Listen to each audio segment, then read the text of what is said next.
On to the next bit.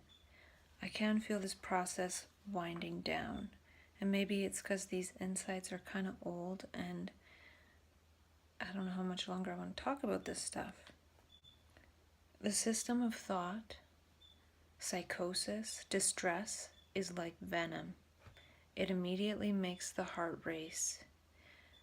Like one can only take a few more steps till one collapses. It's important to stand strong. It's like coming down, dipping down into the poisonous resonance.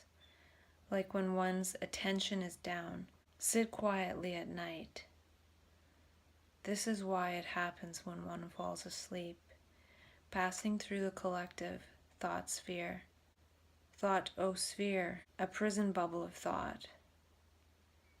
The importance of posture and gesture.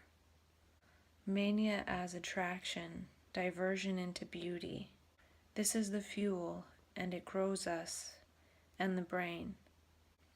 The current environment is poison for that beauty and kills the seed, and it's hard for it to flower. It's important to be fearless and not trust authority, but the authority of one's own perceptions, as to not divert towards psychiatry.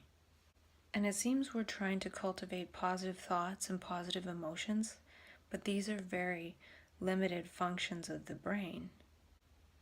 Very limited in terms of its overall capacity. And thought, emotion structures actually limit the brain's capacity. So we're cultivating that which limits the brain's capacity. And apparently oxytocin gets released with touch. And I was listening to the Neuroscience Summit, and it was a talk by Linda Graham, and she talked about how if we're having a panic attack, we can put our hand on our heart for 1 minute and breathe slow and through the heart and remember a connection with another human being that we love and cherish. Apparently that can reduce a panic attack in 1 minute. And she also mentioned that oxytocin is the antidote to cortisol. So all the stuff I talked about, oxytocin consciousness, is actually the antidote to this society which produces cortisol. This society is cortisol and dopamine. And I wrote a little aside. Why do we bring anything to mind to meet the universe? Do you think the universe wants to meet our silly little thoughts? It might want to meet our being. And Barbara mentioned bringing the brain out of the state of contraction, because the brain can't learn when it's in this state of contraction. And to me it sounds like how the brain cells are contracting and building strength around these old structures, which would prevent neuroplasticity. And she mentioned something called neurochemical synchrony, discovered by Barbara Fredrickson. And this little statement is exactly what labeled people like me need in order to feel this sense that it's safe to go through this process and flower. When people are in close physical proximity, making eye contact, sharing positive emotions, sharing feelings of mutual care and concern, that evokes a sense of love and safety. And that's sort of what friendship is all about. And she talked about support, mutual support for people who have been through the same trauma. And there's a trauma in being labeled. And so in having mutual support around that, we don't necessarily have to explain or defend anything. And she also mentioned sharing your story with people who have a right to hear it. And I wonder if one day, if people who go into these states, if their brains will be valued, if you can almost buy shares in that brain because there's some sort of value. It's seen as some kind of surprising value could come out of it, instead of drugging it into a stupor. And I can see I was feeling a little bit high because I wrote, pave the way for Manics to live free. And I wrote free manians, kind of like Freemasons, free manians. And in a way, I'm figuring out my own manic brain instead of allowing what a doctor might tell me to infect my brain and prevent me from seeing the process and seeing what the brain is doing for myself. And I have to figure it out for myself. Nobody else is going to do that for me. But if I just passively accept what they say, then I'm allowing them to do it for me, but it doesn't do it for me. So then I just vegetate and deteriorate. And again, how does this energy, how does this process, how does this mania figure into the whole universe? So there's me trying to figure it out from my perspective, but how does it figure into the universe? And she was talking about negativity bias. And I was wondering, why do we have this? And when we go into a state of so-called mania or magic, we don't have a negativity bias. We have a mania bias. We have a magic bias. We have a wonder bias. We have a beauty bias.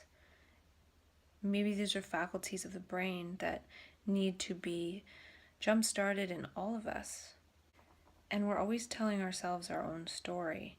But when we're doing that, we can't hear the world's story. We can't hear the story of the universe. We can't hear the story of Gaia.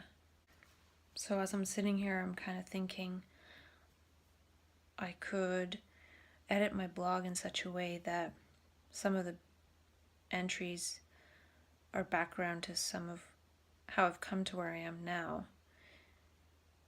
Because there's a lot of other people out there doing great things, and also maybe even a portal of things people have tried and what works and doesn't work in terms of mitigating societal structures and moving towards manic structures or manic non-structures, because it's not really a structure. It's kind of this energy that breaks up all structures, and it makes that structure very unstable. But then a person appears unstable. But what is stability really? Is stability in insanity, the way the society is designed, real safety and stability? I don't know about that. Because after the 1 year, I might start doing a bit more, trying to find the best way to put this together, to create some kind of community behind something. I'm not sure what I'm talking about. And people sometimes talk about having a coherent narrative. And I wonder if there can be a manic or magic coherent narrative. Or if really being in that state or having access to that energy is being a different narrator, not the narration of the me. Do we need to have a narrative, or do we need to be perceptive and be able to narrate the universe, narrate the moment? Not create a narrative and then act according to that. It's a little bit different. It's like perceiving and seeing something so completely, which may create a narration. It may create speech, or it may not. And I wonder why the brain plays with old thought. It's not like we can live by eating the food we ate last week, or thinking about the food we ate last week. So why does the brain meet the moment with these old thought structures? It's not able to be fed by the information and light of the moment when it's has that old stuff happening. And with mania, so-called mania, we need to be careful what we put in our brains, because we're going to have to manage it. We have to manage our manic nervous system, which is a completely different thing than before that transformation happens. And we derive a lot of our energy, our charge, from thought. We're reacting to our thoughts. Whereas in so-called mania, in magic, we're charged by beauty and new perceptions and richness. And it energizes us quite quickly. It almost feels like if one is going to go into that state again, one really has to just go. It's like an all or nothing switch. And the mind produces images which are experienced as real. But if it's not producing images, we're not going to be reacting to those images. And the motion of emotion, the me, blocks the motion of light. The motion of light would produce a certain action if we perceive what that light is saying clearly, but we can't do that when we're emoting the me. When a human being, a blank slate, meets reality and perceives, it creates a certain action, which would create a certain world. But it doesn't happen that way when we have this motion of emotion and thought. When we're not a blank slate, we can't create as we would on a blank canvas. The brain can't see, it's blinded by these thoughts and emotions.